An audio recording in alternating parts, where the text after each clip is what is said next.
What's up, guys? Mixing on 12 here, and I want to welcome you to episode 1 of my newest series, Wrestling News Wednesday. This is the July 2nd edition, and this is a series where I will go over the wrestling news, rumors, maybe even results of the week so far. This is the middle of the week, and today has been a jam-packed day with news. Now, the first set of news I have, all this stuff is from WrestleZone.com, check them out, and from F4WOnline.com, check them out as well.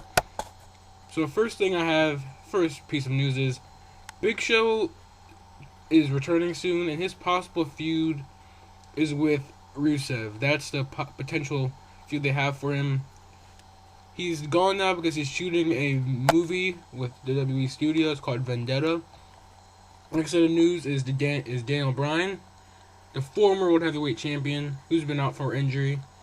And according to F4WOnline.com, if Daniel Bryan does indeed undergo another surgery, which he hinted at during Money in the Bank, word is he could be out for another 6 months or a year, which sucks if you're a Daniel Bryan fan. I personally think he'll be back at the Royal Rumble, but hey, he could be back next July. It's pretty unpredictable.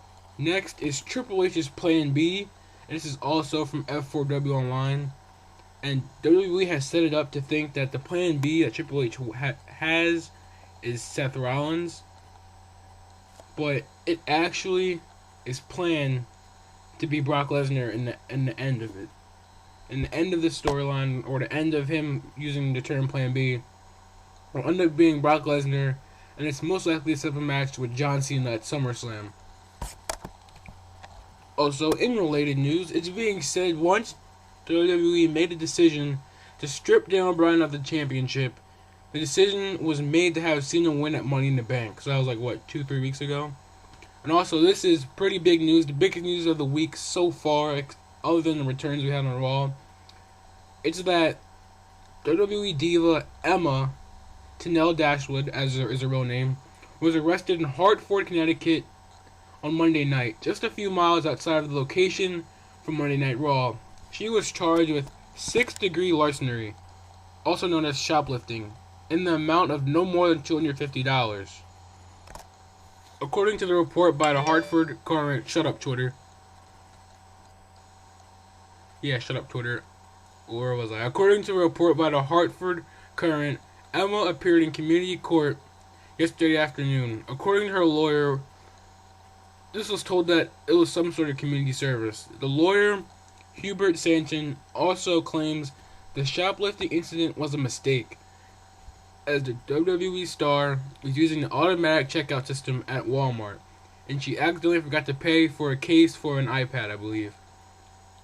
Now, she was arrested on Monday night, and this is also crazy. She was fired a couple hours ago, and about, 20 minutes ago, or this hour, which I'm recording about 6:30, so maybe like 20 minutes ago, an hour or so, she was reinstated by WWE.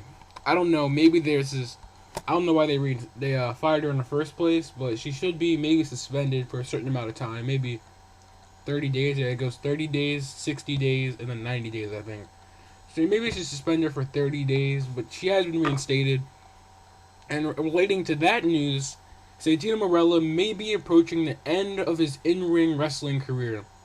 If his recent interview with NewDay.com is any indication, the former IC champion considers himself one of the older guys in the locker room, and stated that his in-ring career is definitely winding down. That being said, Santino stated that he's very interesting in a few non-wrestling roles within WWE that will keep him on television, entertaining the fans without having to get into the ring 250 plus days out of the year. These possible roles include a spot as Raw or SmackDown general manager. Hope that doesn't happen. I'm going to start praying tonight that it never happens. Or host of a new talk show on the network. I'm fine with that. I don't have the network yet. But which company has been creating, or talking about creating. It's also known that, worth mentioning, that Santino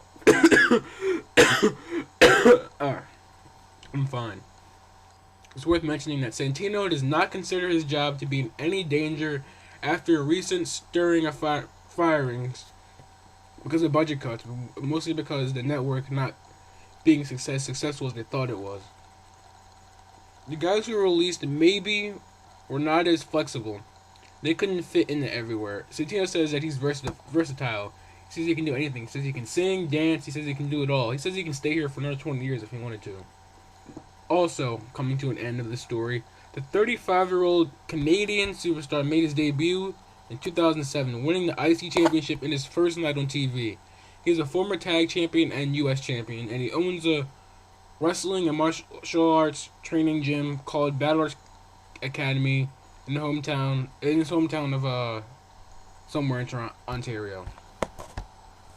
And more important news than Santino, WWE has signed an international star. Tokyo Sports is reporting that WWE will officially announce the signing of Pro Wrestling Noah star Kenta next month. Actually, this month, right? I think it's this month. The announcement? Yeah, this month. The announcement is likely to come during their tour of Japan. A press conference will be held on July 12th to announce this signing, which is awesome. He's a great wrestler.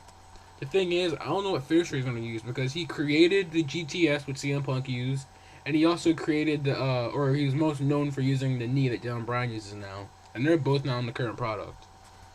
But I guess we'll have to worry about that later.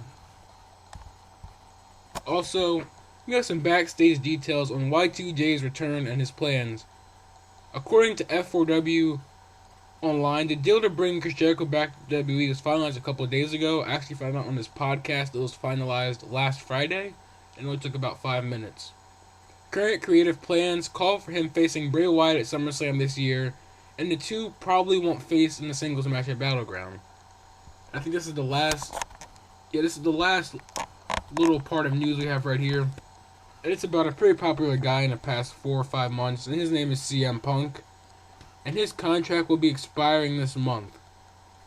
It will also be interesting to see the moves WWE makes, as there is an option to renew Punk's deal automatically if they decide to. But that's all.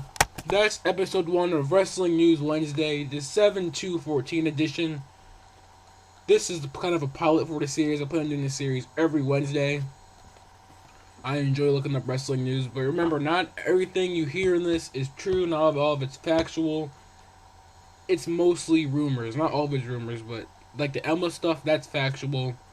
Big Show returning and facing Rusev, that's kind of a rumor until proven. But I'll see you guys later. Look out for some Universe Mode videos next week, or the week after. Some Superstar threads later this week, and anything else I think of.